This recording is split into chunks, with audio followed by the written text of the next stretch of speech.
How many people here have seen Goodfellas more than 10 times? That's astonishing. That's nothing. You're not going to get out of the theater now because they've watched it again and they're back in their behavior. I don't never try to top a good joke with a bad one. Well, I know everyone here is thrilled to have you. I'm thrilled to be had. I'm particularly thrilled. A million years ago, actually that's not fair to you, but a long, long time ago, I became aware of the name Paul Sorvino because I was watching television and a movie called Dummy came on. And he played a lawyer who became progressively deaf. Is that correct? He was already deaf. He had gone profoundly deaf when he was 12. Right, but it was getting worse. Worse, right. And so I created 5 different stages of deaf speech. That was a great role, great challenge. It was stunning, absolutely stunning. And people who know me know that when I go to a movie and I see people up on the screen, I very rarely think that they are actors, so I don't pay any attention to their names. I thought Gary Cooper was Cary Grant for years, but I have never, anyway, I've never forgotten that, and I watched for this name forever. And if you look in IMDb, not a great source, since they said, among other things, that you played Lips Manlius in IMDb. It says you played Lips Manlius in The Gambler. Yeah. His name in The Gambler was Hips, period, Hips, right? exactly. Yeah, right, just Hips. Lips Manlius was in Dick Tracy. Right. Anyway, 141 roles. 161. Now? What? See, you don't even, what the hell with that. 161 roles, and today it's 162. And I would say that I've never done the same character twice. No. Every time, that's 161 characters. Because, there's things like a generic accent, you're doing a Southerner, you do that.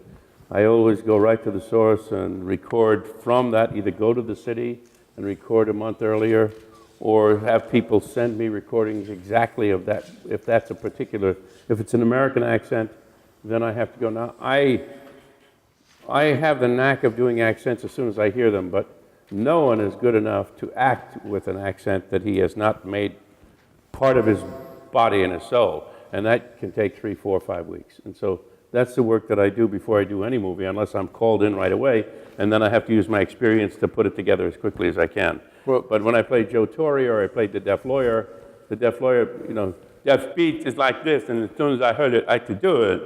It wasn't that difficult to do, but what was more difficult to do was to create 5 different gradations of this, from pretty clear in the beginning, like this, to this, like this at the end.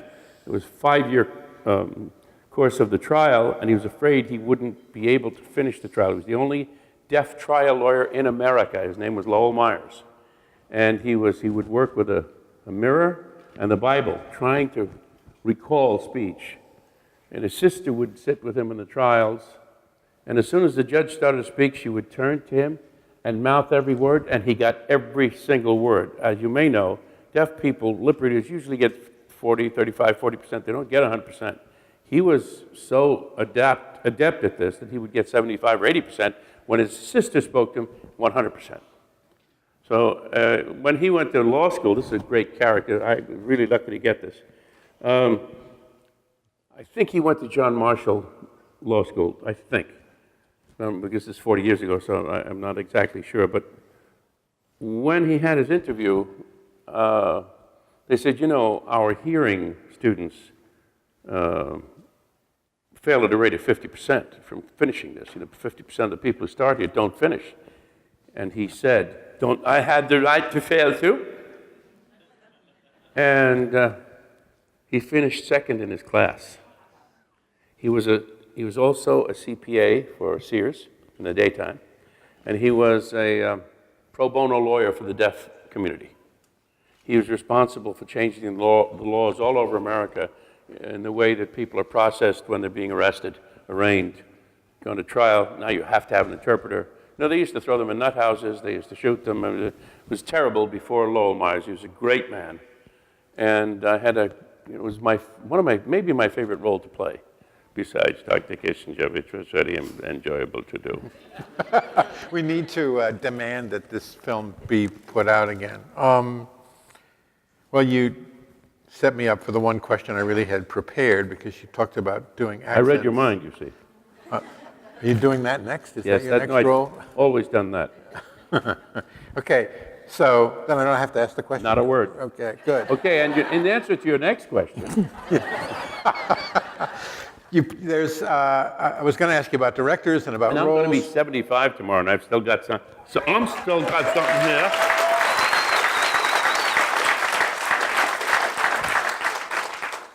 Stop being taller than me. Huh? 3 roles I'm curious about. One was someone who's still alive. You just did a bit of him, Henry Kissinger. Mm-hmm. The other is Louis Frena from Reds. Yeah, I never saw him though. I know you didn't. That's what I want to ask about. Hang on. In Reds. And the third role is what you did in this film, because to me they tie together in a way in terms of actor challenge, because here's Kissinger, he's alive. You got to be thinking about that while you're playing him. Here's Franny. You do not think about him. You do not think about anything when you're playing. You think before and you think after. Well, all right. The research is what I'm curious about. As the great Sanford Meisner said, my first acting teacher, he said, a thinking actor is a stinking actor. In fact, he pointed out that the more intelligent you are, the more difficult it is to be a really good actor, because your intelligence gets in the way. So you have to bifurcate that in yourself and make sure your intelligence stays out until the take is over. And you can think before, you can think after, but it's like football. If they have a huddle, they just put it back, announces the play, so you go wide, okay. Well, they don't go out there, get on the line and say, okay, he wants me to go wide. Okay, that means I have to be around this guy. I have to go here. I have to run. He's going to throw the ball, probably in my hands like this. Here's a guy coming after me. It's over. You're down. So, as in football or in sport, any kind of sport, I play a lot of tennis, and one of the things you do is you don't think when you're playing. You think beforehand. You react the way an animal would react in a sport if you're any good at this. Animals react impulsively. They don't reason. And if you reason while you're playing a game, unless you like golf, maybe you can reason there. There's a question about whether that's a sport or not. But anyway, but in sport, which is fast and furious generally, there's no time to reason while you're doing the action. I would say you can think before you swing the club, and you can think after. But if you think, let's see, I got to bring it back here just this way, and okay, this arm has to stay, this has to go all the way up, and it's got to be a slow backswing, and now I've got to come through, keep my eye on the ball, don't the head, excuse me, you'll never win anything. You know what you're going to do, you go out there and you muscle memory, and then you pick up your club and you swing. So that same thing is true with acting, and it's extremely important to know that. And a lot of actors talk about, well, the subtext that's going on in my head, whatever's going on in your head is ruining your acting. Now, I consider myself smarter than the average bear. I'm a best-selling author, New York Times bestseller list. I was head of companies. I've done a lot of things that will disabuse you of the notion that I'm a slow-moving thug, hopefully. But one of the things I have understood is that when you do something that is involved with a high level of performance, and that's whether it's sport or whether it's acting or singing, you really have to have it all behind you before you start. If you watch opera singers, they don't just start singing like pop singers do. The tables are empty. They don't do that. You'll see them do this. The tables are empty, because they're putting into play their entire instrument, which is not just from here. It's using the back, the shoulders, the neck, the head. You're manipulating things in your throat. You're turning the larynx a certain way. You're doing certain things in the face to create certain resonances. And that has to be done. It's not, so before you, archery is a good example. You can't shoot an arrow by doing this.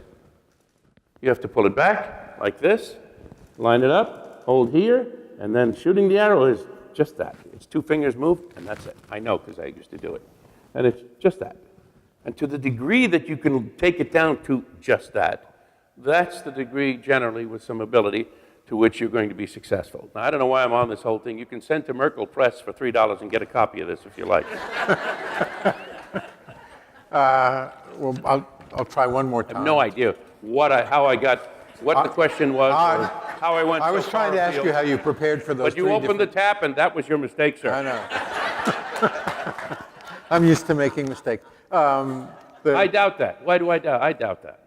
I find you a person. My daughter's no out here; she gentleman, can prove it. Of more intelligence than the average person, and you certainly are a hell of a good judge of bum whiskey. Okay. Listen, I was curious about how you prepared for those 3 roles. Okay. That's what All I right. really meant to Okay, ask, 3 but I roles. used the wrong word. 3 roles. No, it's not. That's fine. They got something out of it, I hope. All I got was annoyed. But anyway, no, I like to talk about my work because I like it. I enjoy doing it. I did not like movie acting until about 15 years ago because it is, I'm a primary artist. I'm a painter, I'm a sculptor, professional sculptor, bronze sculptor. I do portraits, I do installations. Matter of fact, if you go to Miami Beach, over the Versace house door, you will see my 2 lions with the flagpole, which I sculpted some 10, 12 years ago. Is that lost wax? Do you do lost wax? No, I use clay. I use clay, and then I have it to the foundry. Also, the Boca Raton Community Children's Hospital. If you go in there, you will see a large painting done by the wonderful actor-artist Federico Castelluccio of the 3 graces, faith, hope, and charity, and a little boy, it's for their heart unit, making a heart in the sand and looking at someone outside the painting, and what he's looking at is a bronze statue of a little girl with her little Mary Jane shoes, and that's my granddaughter. I sculpted that, so on commission. So at the Boca Raton Community Hospital Children's, I haven't been there. I've seen pictures of it. I haven't been to the installation, but that's something. I have installations in Scranton. Jason Miller, his portrait, I was commissioned by the community there. So sculpting is my day job, but sculpting is an autonomous practice because I get to do it from start to finish. Movie acting is not. Movie acting is bringing tiles to the mosaic maker. It's bringing bricks to the construction site. You sign on as collaborators. So I didn't like it in the beginning, but then I realized it's a better job than heavy lifting, which I had done in my early days. And I'm also pretty good at it. And so since you can do something and be paid for it, and once in a while, it feels like art. My dear, dear friend who's here tonight, where are you, David? Dear, dear friend, who you will all come to know as one of the great director-writers of our time, who wrote and directed the movie that we screened yesterday that's in competition here, called Last I Heard, gives you the feeling that you are a fellow artist. That's rare. So did Scorsese. Because the truth of the matter is you're a pawn on the chessboard. And if your job is to do that as well as you can, so that the artist, in this case, who is the director, has a chance to put the things together that you've given him to make a really beautiful thing. But as a contributing craftsman, sometimes, with Scorsese, with him, with another director called Paul Bogart, you get the feeling that you are actually an artist again. It's not true. It's transitory. It's not real, but it feels good. How about Warren Beatty? How was he? Warren Beatty's a wonderful director and a dear friend. He's Warren. The only thing about Warren, he takes too many takes. I mean, we did 60 and 70 takes in Reds, like for each setup of the same scene. And Maureen Stapleton and I said, she said, I don't know, Paul. I don't know. My second one was just as good as my 70th. And she was a very great actress. Preparing for a role. Prepare for lips manless. The fellow who gets poured concrete on. That's not a good way of saying it, but you know what I mean. Dick Tracy, right? what do you do for that? If you'll notice, that's a gangster different from anything you've ever seen me do. And that, I looked at the comic books, I looked at the character, and I came up with an invention over a few weeks, figuring out what I wanted to do, because there's no clear way. They're all, like Dustin played Mumbles, bum, bum, bum. And so everybody was doing cartoon characters. Mine was a little straighter than most of the other characters in it, but I look at it and I think it's okay. I think it's all right. But you practice. Let's talk about Goodfellas, because you've just watched that. I'll tell you the story of Goodfellas. I hope you're not bored. I've told it before, and so if it's too many of you heard it, just say enough. So I get a call. I wanted to do a Scorsese movie more than I wanted to breathe my next breath. I had been called to do one, and I was doing a movie, and I couldn't do it. So now we get Scorsese wants to see me for this role, and they send me the script. I read the script, and it's a good script, but the role, okay, yeah, it's a good role, but I'm not connecting with it. And it's a terrible thing to say, it's hubris beyond measure, but when I read almost anything, I know how to play it now. It's just something in my head that clicks into something that I know. And I was outfitted to be an actor, let's put it that way. I was in the right racket because I've understood almost every time I picked something up how to play it. And this I did not know. I didn't know how to do this one. So I go in, and as soon as I walk in, he's all smiles. I know I have the role. And I'm going in there with a black cashmere coat, my father's pinky ring, which I would never wear. And trying to look gangsterish, because I really wanted to be in this movie.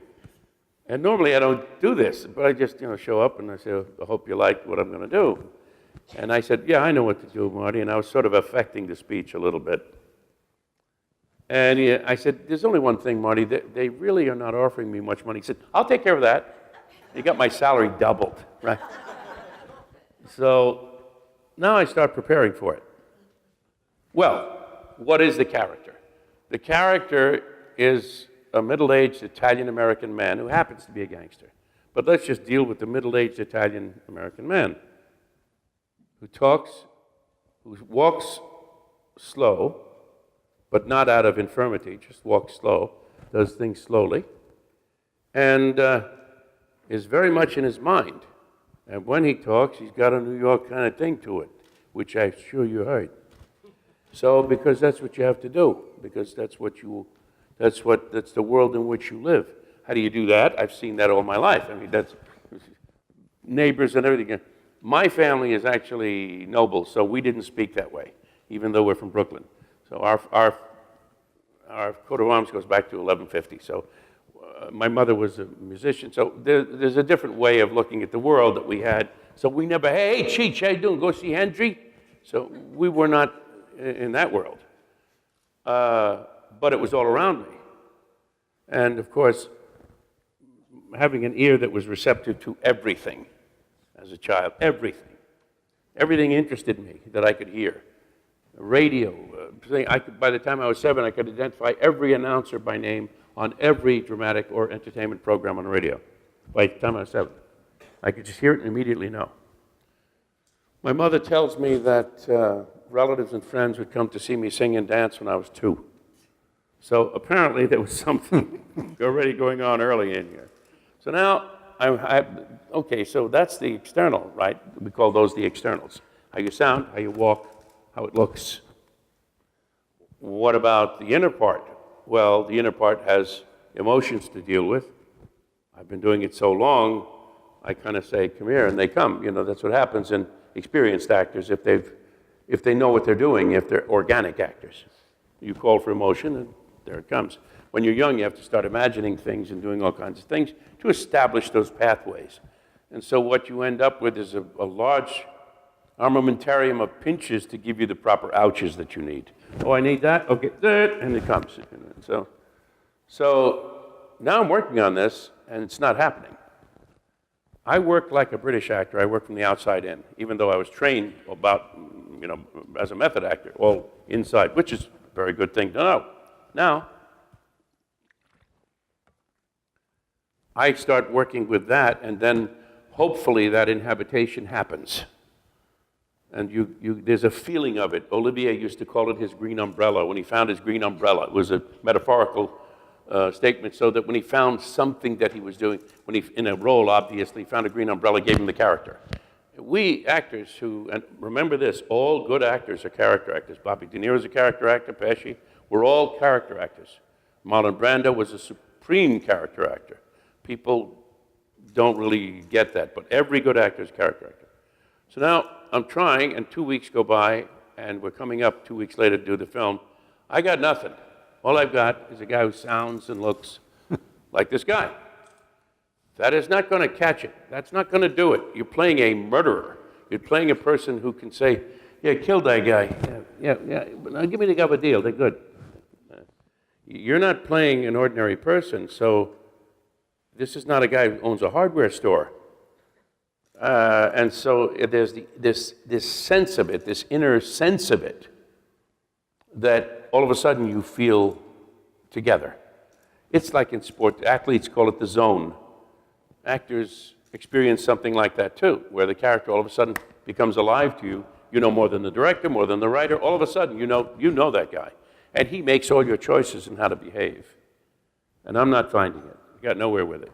I mean, apropos of that, Sanford Meisner had a great definition of character acting. He said, when you stick a gun to the back of a ballet dancer and say, stick him up, he will do this. So, when you find the character, you know what to do. You just know. And I didn't find it. 3 weeks go by, and I'm trying. There's no technical pathway to that inner thing. Technical pathways to doing accents, dialects, walks, emotion, where to find emotion, how to get emotion, learn a certain kind of behavior. There's all technical pathways to that. There is no pathway that I'm aware of that gives you that sense of the person, that inner sense where you feel pulled together. I mean, you could find it cooking. You're cooking something. Anybody here who cooks, all of a sudden, boy, I got this right. I just got it right. So now we're in the 4th week. We're going to shoot 3 days later. I am despairing. I said, I am going to ruin this movie, and I'm going to ruin myself. I haven't the slightest idea what to do. This lethality, I'm a softie, I'm a pussycat. I'm a poet. I mean, I'm not a guy who could kill people. I mean, if you want to hurt my family, you will find out what a grizzly bear I can become. But I'm not a tough guy. I'm not someone who could callously say, he has to die now, okay? Give me this thing, and hit him kill him. I couldn't do anything like that in my life, impossible.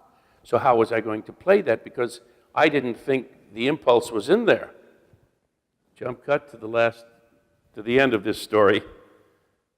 We all wore ties in those days. It was I guess we shot in 90.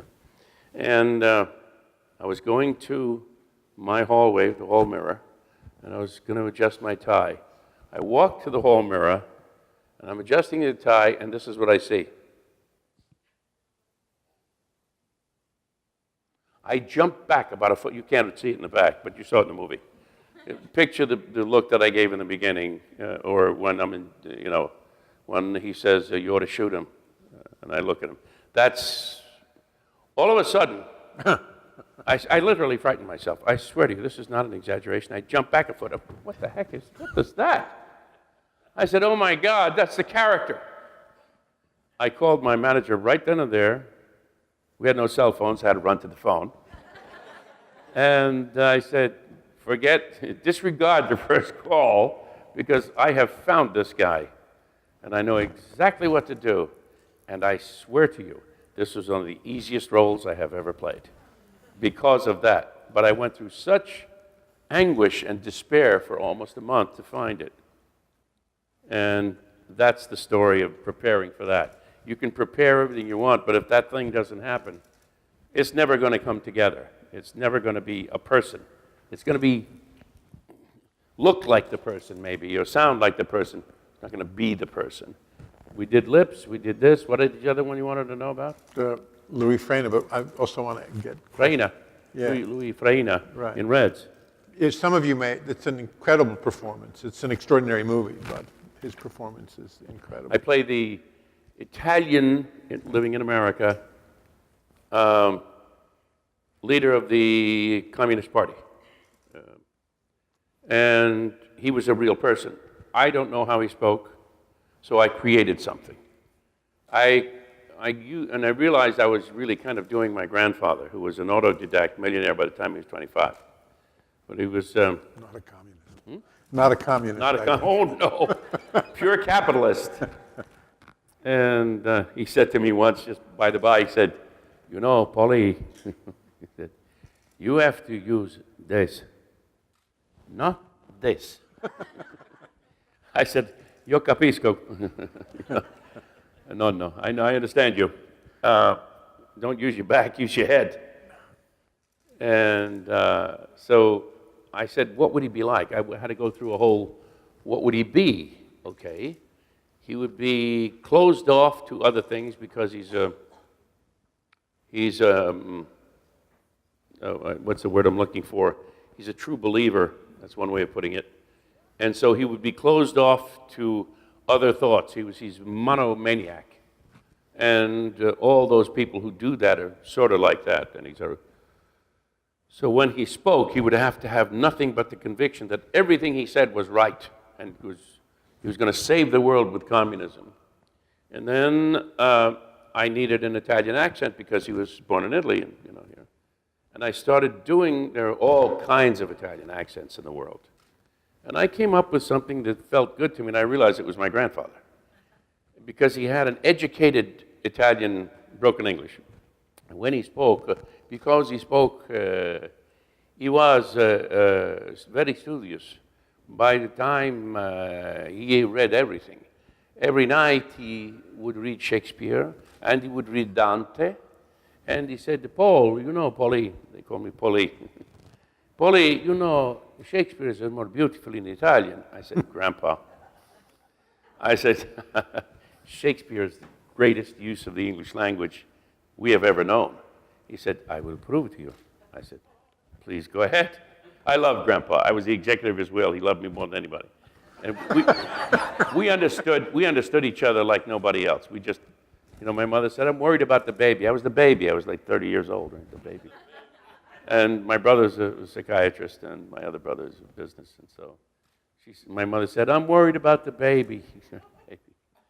And he says, nobody worry about the baby. He says, how's he going to make a living? I guess I was about 26 or 20. I hadn't made any money.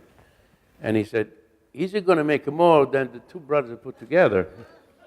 He said, more than the doctor? He said, much more. So I was talking with my brother in Florida, who lives in Naples, Florida, ironically, because my family's from Naples and Abruzzo. And the subject of earnings came in, and I mentioned a figure. He said, I only made about a third of that. He said, in my best year. So, Grandpa, you know. So it turned out I used this kind of educated, and he has to have a lot of energy. And I have a lot of energy, so I put my energy to that and use kind of by the Shakespeare thing, I left you hanging. Sorry about that. He said, listen, Polly, I tell you. He said, Shakespeare, to be or not to be is beautiful, no? I said, yes. He said, allora, ascolti in italiano. Essere o non essere? I said, avete ragione, Grandpa, you are right. Because essere o non essere is more beautiful than to be or not to be. It just is. And so, I don't know if the rest of the play would go that way, but he made a point. Did he ever do Dante for you? I'm sorry? Did he do Dante as well for you? Because you said he read Dante. He quote Dante or Shakespeare. He knew every word ever written by Dante or Shakespeare, in Italian and in English. Good. He was an extraordinary man. He worked, he was an investor. He was at the time a politician in his youth, an impresario. What an extraordinary man he was. Well, I thought you were describing Freyna, so it was really good. Ooh. Louis, the character that we started talking about. Well, it turns out, I didn't know it as I was doing it, but we only have ourselves to bring to this business. So it's going to be the sum total of my experiences and what I know, which is good. Why go so far afield? I think I'll write a Turkish drama No, I don't think you will. Some young fellow was just asking me about advice, and I said, well, you write what you know. Start with that, and then see what it looks like. What should I bear in mind? Don't bear in mind anything as you're writing. Write it, and then take a look at it. Bear it all in mind. So when it came out, and finally we will be on a blue island, there I looked at him and I said, oh my God, you look like Grandpa, you sound like Grandpa, you are Grandpa. I dressed like, oh, I didn't realize I was dressing. I have a portrait, a beautiful portrait, made in 1917 in my home. One of the great Italian artists of the time. Gorgeous, all wealthy men had portraits done. And there he is with his mustachios, i baffi they call them, and his beautiful shirt and beautiful suit. And there's in the back is like Rome, and he's sitting there like this. It's a wonderful portrait. I've used it in the movie, that championship season that I directed for Showtime. And I made him my father in that. And we had a copy of it made. They wanted to do a copy of it so they could run, not damage it. And it was up there, and I in that role was the coach, and I would talk about my father. My father, 1929, and look at him, they'd show a picture. That was my grandfather. So we use a lot, like the little girl that you'll see in the Boca Raton Community Hospital is my granddaughter. She sat for me. So every 8 minutes, she could only do 2 minutes at a time. And I gave her some clay to work. She was 9 years old, a very brilliant person, but, and I gave her some clay to work with while she was standing there. And every couple of minutes I said, it's enough. And over time we did it. But that's what happened. Preparing that role was essentially channeling my grandfather. And I think it worked pretty well. I'm kind of proud of it. I'm gonna take questions. Fine. Okay. I wish there was some way to really light this room, but are there questions? I guess not. Oh, yeah, way in the back, on the left. Yes.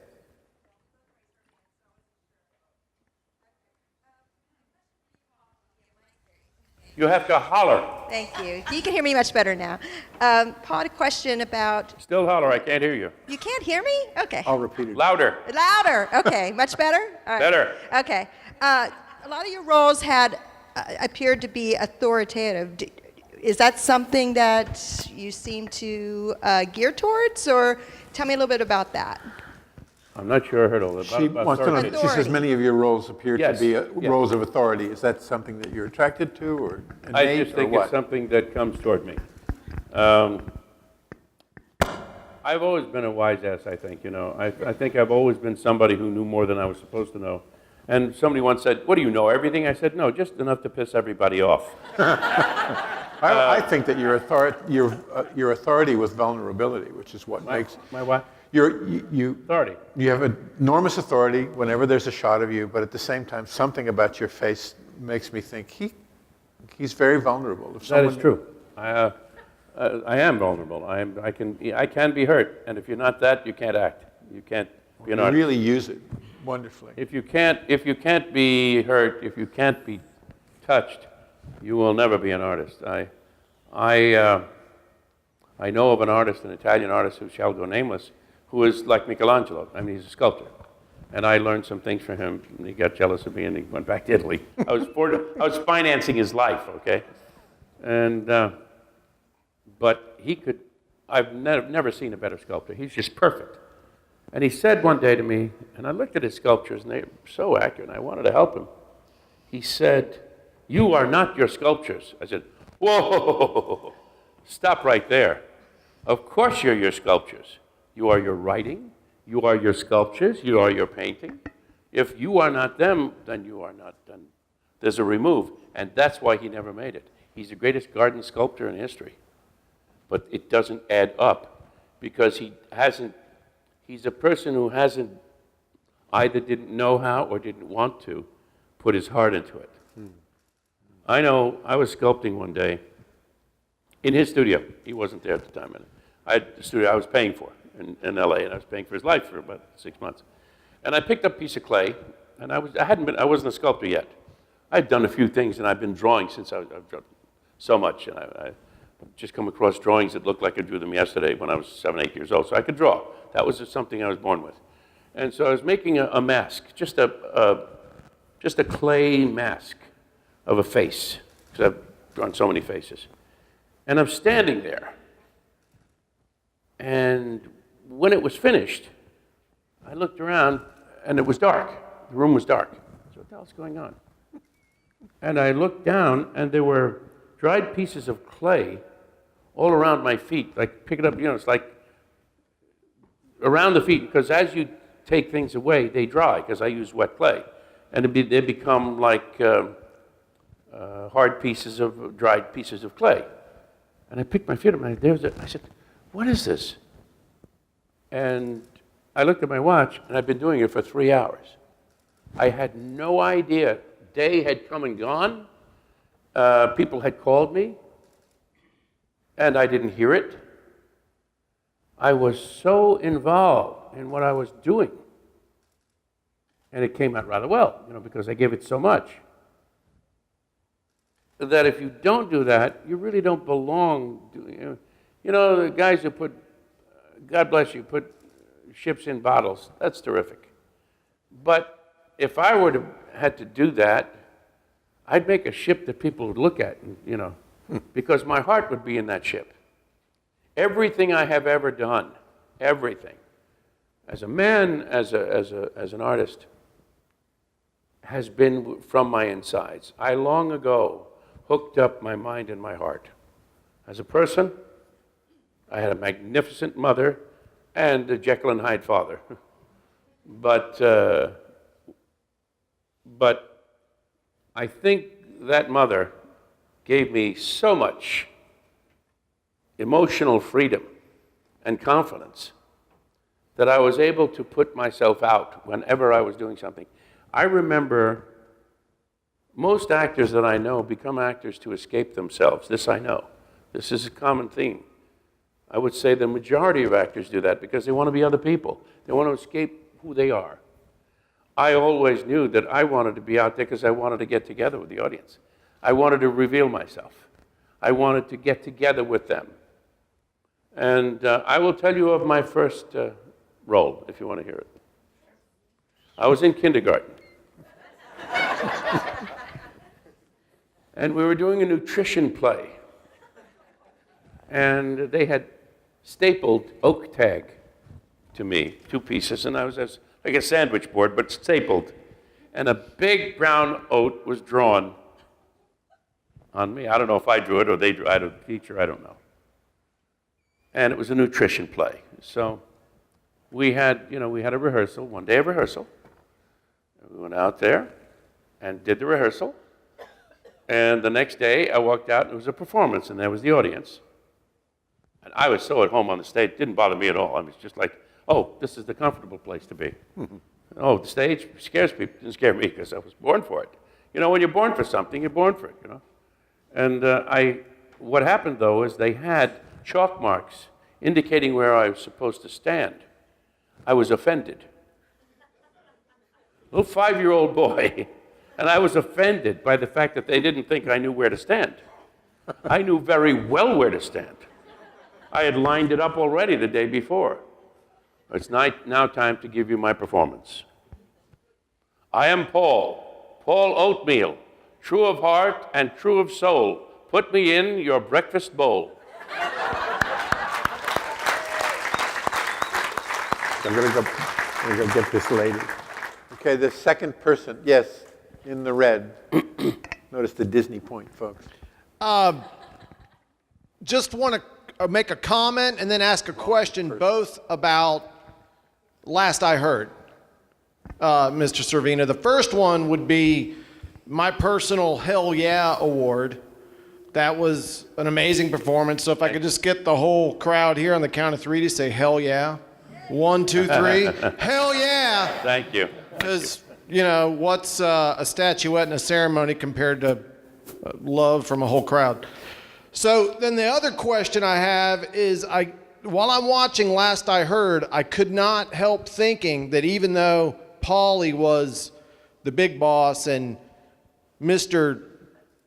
Joe, Mr. Joe was just a capo, it just really seemed like an alternate universe of like Paulie going to jail, and then right about the same time, this is maybe him getting out of jail. He was pretty powerful. Yeah, how much did that observation play into your role of that? It didn't, because a powerful person is a powerful person. In his world, he was boss. So he might as well have been King Lear. It doesn't matter. He had the power of life or death over people. He walked and people, hello, Don Giuseppe, is what they would do. Like when I was in I was doing the Brinks job in Boston, 30 years ago. And those guys who sit on the chairs with the back like that, they're out in front, these guys spend their lives on the sidewalk like that. And I would walk out in the morning, and a couple of mornings, a few people said, "Buongiorno, Don Paolo." Now, you could get to like that. And that's why some of these guys do it, because they want that respect. I found it interesting. I liked it. For a second, being an actor, of course, it filled me right up with, here I am, And of course, you get brought down by a comment of a coworker, right? Yeah. So, a powerful person is a powerful person. He did not understand people above him. That's not something that has to do with creating the role. He understood that he was the boss, and he understood that he was no longer. And the part of him, and this is the other gangsters I've heard, I don't know. I've avoided them studiously, okay? I've been very, very careful to avoid. They have nothing to offer me. I don't do drugs. I don't need help in finding female companionship. And I don't gamble. So they think I'm, a little fairy. Those are not signs of masculinity to me. My masculinity is well known to me and a few others. But the whole story about playing a powerful person, and you might well ask, how did I prepare this role? It's a better, maybe I can answer your question better that way. All I did was use naturally in New York, Italian-American kind of speech, different from Goodfellas, if you'll notice. It's different. And he's different because now he's at sea. He's been thrown out of the goldfish bowl. He's flopping around. Well, what am I going to do? He's a man who is completely without a country. His world is gone. And it gets clearer and clearer. Of course, prison softens you up anyway. There was, told the story, there was a gangster whom I unfortunately had met at a dinner, which scared the hell out of me. He had the hardest eyes I've ever seen in my life. And his subordinate was like a refrigerator with buttons. He was talking to me, he wants to whack him. I didn't know what whack meant in those days. I said, geez, whack, I don't know what the hell you're talking about. I was there with a famous star, and he was a friend of this guy, which is not a good idea, good thing to be.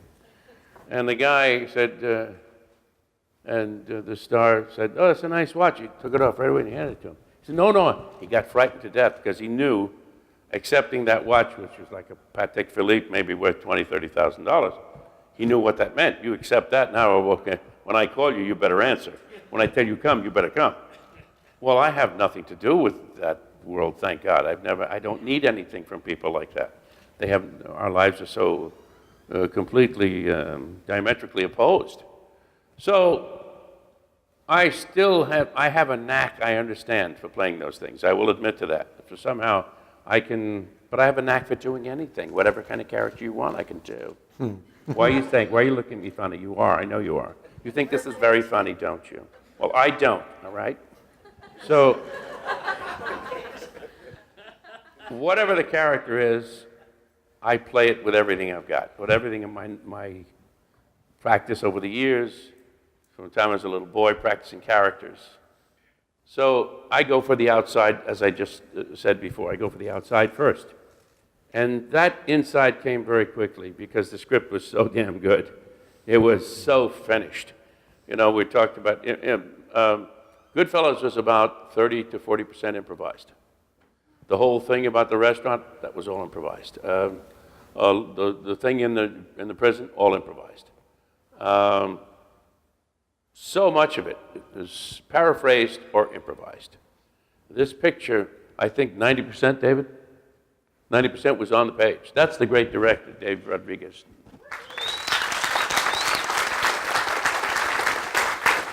There was so much content, observable content, that you could use. That one of those things that you kind of learn the lines and go to work. And that's rare for me because I like to do the work. I like to show up with my homework under my arm to class. I don't like flop sweat. I don't like to be unprepared. I'm too vain. I'm too proud a person to fail like that. I don't want to do that. It makes me really nervous and makes me feel bad. All I had to do was learn the lines and show up. It was all there on the page. And a little work on the dialect, maybe a week on the guy practicing what he would do, practicing the walk, practicing the externals, but the internal part of it and the way he is, the kind of what the guy really is. As you can see, he's really not me at all. But those insides that he had are certainly me. I mean, in acting, in anything that you do well artistically, a portion of you is there. After Goodfellas, I had to come to grips with myself for about 6 or 7 months to say, are you really that person? Could that be you? Because I think I had a cherished notion of myself as an artist, an intellectual, an author, a gangster, a guy who could kill people. I thought it was real what I looked at. I believed myself. And then I finally came to grips with it because I was really feeling guilty as a person. I have my own feeling about who I am, and it was knocked for a loop.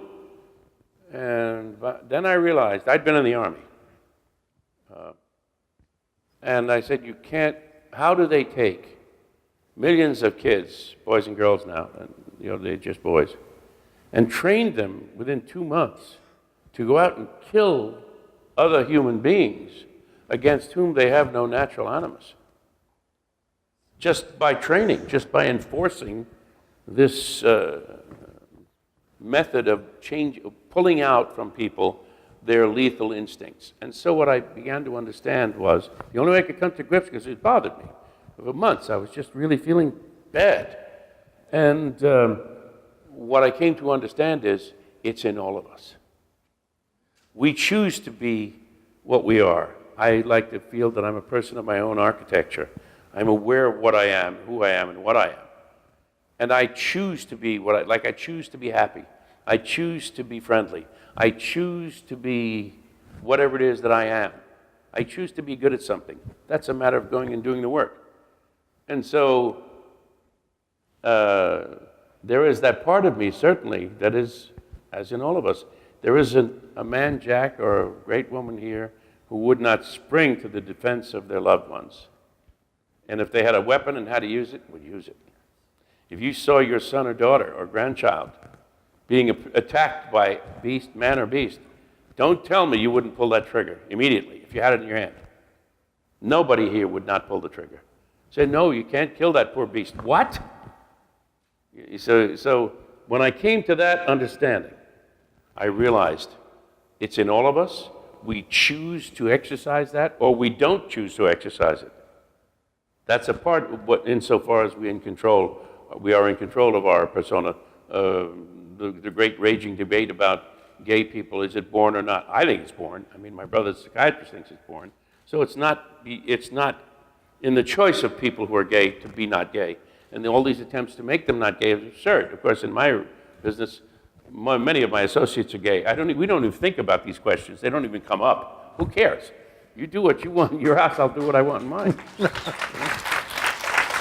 I don't know how that comes up, but when I get a forum, unfortunately, you become my victims too. Sorry. I'm going to try and do the zone hunting for questions. So lower zone here, there's one right there. Yep. Do you have any suggestions to parents on how to create an environment to optimize creativity with their children? Great question. We've got about a week. I won't go for a long answer, but that's a great question. It's a wonderful question. And being a father and grandfather and having raised some very creative people, Well, in my house, I can tell you that there were two Steinways, always kept in perfect condition. And as a result, my one younger daughter is a genius, a composer and pianist. And they're all extremely musical. Even my son, who doesn't play, very musical. Mira can do harmony right off the bat. She's a jazz singer for a while when she was younger. I think if you look at what creativity is, it is essentially the not killing off those instincts in a child, because I think they're all there. If you watch children playing, they will accept the imaginary circumstances as real. If you say to a child, to a boy of 6 or 7, this is a hand grenade, well, he'll believe it for the game. And you'll see children get in the game and absolutely believe. They got a little wooden gun, they think it's a gun. Or they have a sword, they think it's a sword. I mean, a little plastic sword, that's a sword.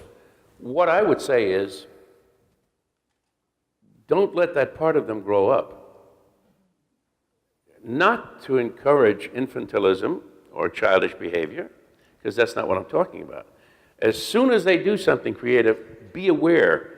You got to be like ambushing them, waiting in the weeds for them to come up with something creative and jump all over it and say, that's terrific. Give them all kinds of paper and things to do. Give them a room where they can draw and do things like that. That wasn't done with me. Had I been a Brahmin's son, they would have had the Greek and Latin masters come to the house. I'd be wearing their little hat, and they'd be teaching me all that, and I would have probably been a pretty recognizable painter by the time I was 20. That didn't happen. I was discouraged. That's another story not fit for this telling, but too long. But you'll see it in my memoirs. I'm writing my memoirs now. It's called Marietta's Song, my mother's name, Marietta.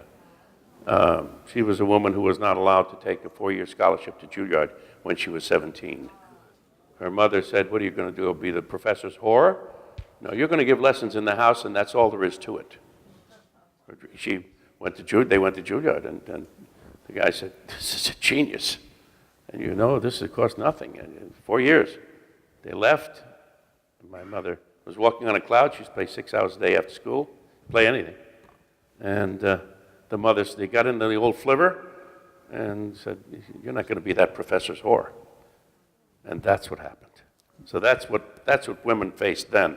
And my mother, who was a grand person, extraordinary, beautiful voice, great pianist, one of the great gifts of that time. So talk about squelching creativity. My kids, whatever they did, and my wife, of course, always encouraging it too. You have to be on the same page. You have to be on the lookout for things that they're going to create and encourage it.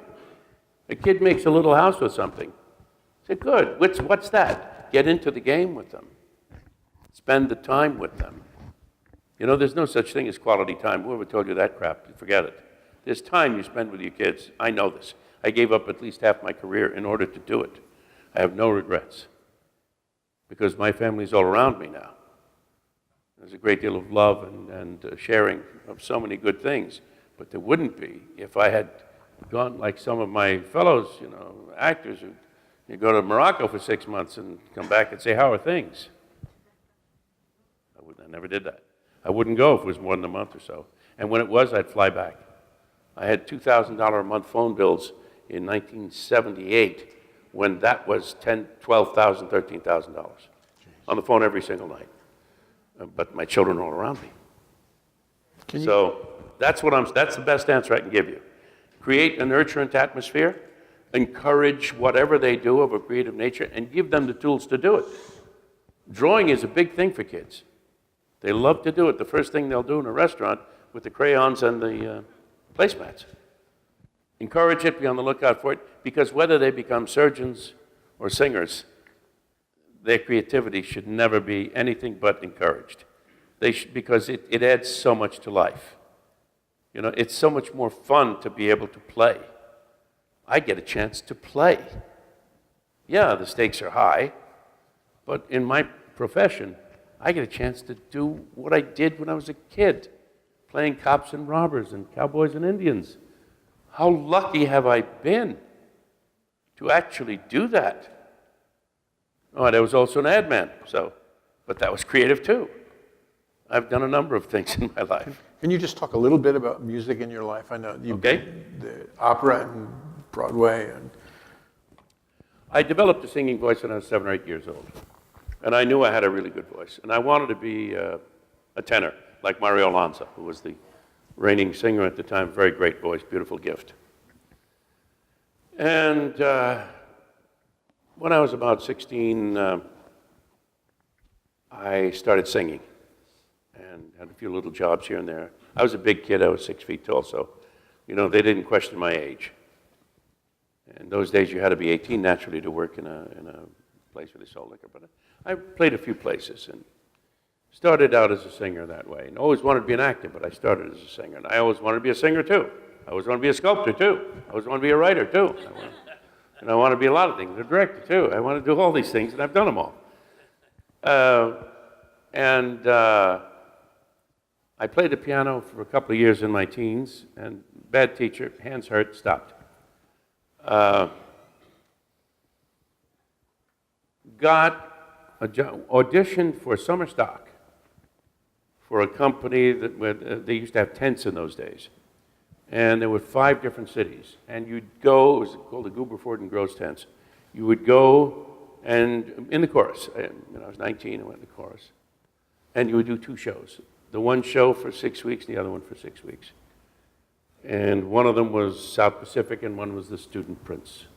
In that company also was Lainey Kazan, who was one of my first girlfriends. So, wonderful person. She's still singing to this day. Music was always part of my life. I always wanted to sing, and I wanted to be a great tenor, And I had scholarships as a singer all over the place. Everybody gave me scholarships. Everybody gave me acting scholarships. I went to acting school and I got acting. I got a lot of scholarships. But I must tell you, as a side note, when I was in acting school, I was the worst actor in the school. And I walked in there thinking I was God's gift to the theater. I was the worst. The exercise girl was better than I was. I couldn't do anything right. And Sanford Meisner, the great teacher who was head of the department, he couldn't deal with me at all. And I just didn't understand what the hell they were talking about. I would try so hard. I wanted so much to be an actor. We also had singing, and I did all of that. And one day I'll remember Sandy, Mr. Meisner, I never called him Sandy. I asked, he gave me a critique, and I said, "I'm sorry, Mr. Meisner, I didn't quite understand that.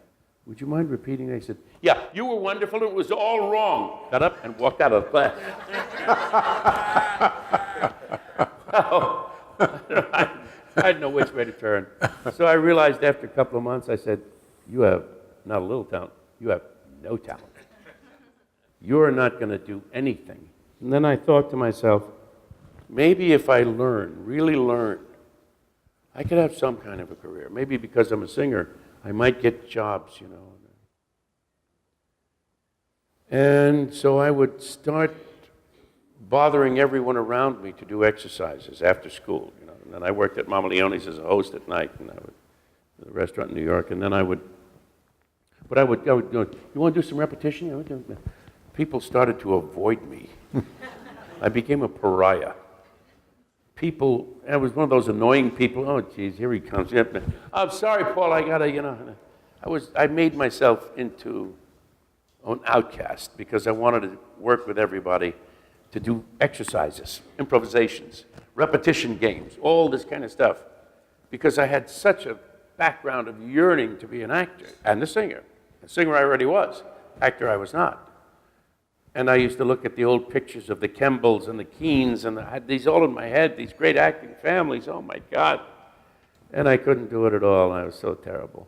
But I worked so hard. I was like, nobody worked as hard that I'm aware of to learn how to do this. It was about 6 months into this stuff, and I said, the only thing left is to shoot myself, because I don't know what the hell I'm doing. I don't know how to do this. What is he talking about? Every day, working on repetition. Moment-to-moment reality. Smiling, smiling, smiling, smiling, smiling. upset, upset, upset. You get to the point where you start to take your reactions off the other fellow, because when you're acting well, you've heard acting is reacting, you've heard that. Well, that's how Sanford Meisner taught it, by teaching you to be so observant about the other fellow, because your performance is based on him, not you. Once you've done all the work in the rehearsal, you're taking your performance off the other fellow. Because they may fall down. You've got to react to that. You don't keep looking in the same direction. Say, so you're feeling well today, huh? You have to deal with what's in front of you, especially on stage. I've had to do that a few times. We have to start improvising. But, so I had everybody avoiding me. I couldn't get partners to work with me. What's that? Paul, geez, what the hell is that? Constant. So I did an improvisation one day with a girl by the name of Ina Miller, who never became an actress, though she was talented. Beautiful redheaded woman. And there we did this improvisation, and all of a sudden it opened up. All the emotions that were locked in, that didn't want to come out because they didn't know the pathway. I'm going to be a little coarse here. I'm going to say I have a built-in shit detector. And so forgive me that, because as a singer, I stay lyrical. Unless in private company, then I can, talk with the best of them. But it doesn't want to do something unless it's real. It's just in me. Like I'm doing a take, Dave will tell you this. Automatically, if I haven't done it well, I forget the words. And I don't forget words. I have a colossal memory. I can learn a script in one day. But I'm sure you noticed it, Dave. There are times when, or if you're still awake, that is. Poor Dave. He's tired. So, but what would happen is I'd do a take, and something in me said, this is no good, and I would automatically, I'm up, which means I don't remember the words. So what happened was, there was something really burgeoning inside me that wanted to come out, which is an enormous amount of emotion and all this feeling that didn't want to come out bad. And it was waiting for its time like an assassin, waiting in the bushes to strike. And all of a sudden, boom, it came out. It lasted 45 minutes. It went from tears to laughter to fury to malaise to sadness to madness. Everything that a person can go through in 45 minutes, we went through. All of a sudden, the teacher stopped, said he'd worked for Sandy. He wasn't Sandy, but he stopped, said, that's enough. Everybody was red-rimmed eyes. He himself. And he said, that is an improvisation. Now, after that, he said, be careful even crossing the street. When this happens, I was bouncing off the hallway, walls. It was something that happened in me. And from that time on, instead of being the worst actor, please forgive my hubris, I was the best actor. I was really the only one who came from that year or that 2 years with a big career. I mean, I would say I've had an estimable career. And others didn't, but nobody worked as hard as I did. I think I saw 2 or 3 people I thought were vastly more talented than I. But nobody had the desire that I did. I don't know anybody who had the desire that I did, anywhere. So, I don't know how this, but music is part of it. Because I was always singing too. I got my first Broadway job in the chorus, Bonjour. And I wanted to be a great tenor, and I couldn't find a teacher. My voice was so heavy, it was more like a baritone singing in the tenor range. And so that's really hard voice to train. That's the most delicate. And I never found a teacher till I was in my 40s that worked. And they all gave me scholarships and everything, but it just wouldn't work. And if you can destroy a big voice in one night. Mm-hmm. You can't sing for months after that. Mm-hmm. And so until I learned how, and then I had pneumonia. I had asthma till I was 25, and then I defeated that, and that's what I wrote the book about. I have an asthma foundation. But so singing was, I couldn't rely on it. Then I had acid reflux. I had everything you could ruin the voice did. But I sang at New York City Opera doing Most Happy Fella, 15 performances. I did Alfred and the Fledermaus at the Seattle Opera. I didn't know that. Which is the tenor lead. Yeah. I did I did, well, Fiddler on the Roof in Raleigh. That was a wonderful role to do. And I've done concerts and I've done some recordings. I'm going to do, I don't want to sing on the stage anymore because it's too much. But I can do some recordings now. I want to do an album of Neapolitan songs and maybe a Christmas album if I have time to do it. But you, since you don't know me as a singer, who knows me as a singer? Who's heard me? Anybody? Nobody. So it's like, No, there's two people, three people. 3 people. Right. Okay, so it's only fair for me to, you know, this guy thinks he can sing. He's going to be so good to be a singer, huh? Yeah. All right, I shall give you a little, I shall tell you a story, and I think we can end with this. There are no more questions of importance, right? Unless there is. Yeah. None of these questions are important anyway. So. Whoa. So they were all wonderful questions. Believe me, this has been a spectacular afternoon. I'll tell you a story, and I think we can end it with that. There was, in Naples, Italy, after a rainstorm, a journalist, lyricist of songs, who was observing how beautiful the air was after the rainstorm, and the sun in the sky was beautiful. The air was fresh and clean.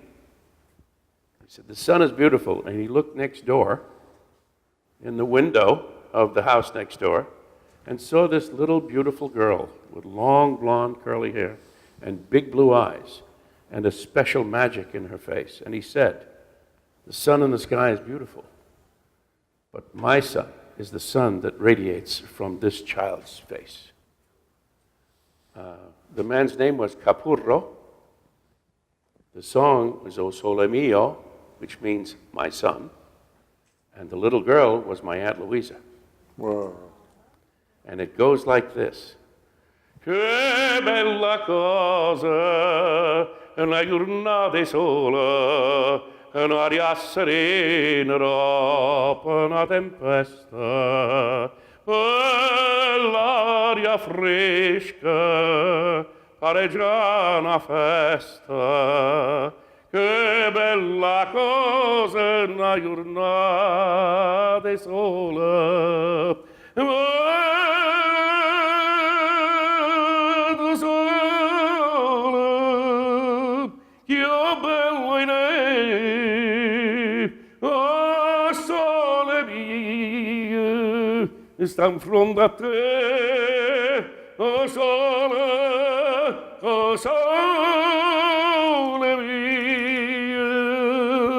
mio, sta in fronte a te, sta in fronte a te.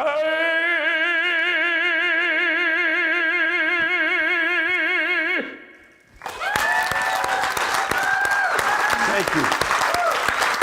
Thank you very much. So that's a wrap, huh? Thank you.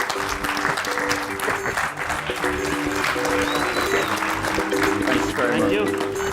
Thank you. Thank you very much.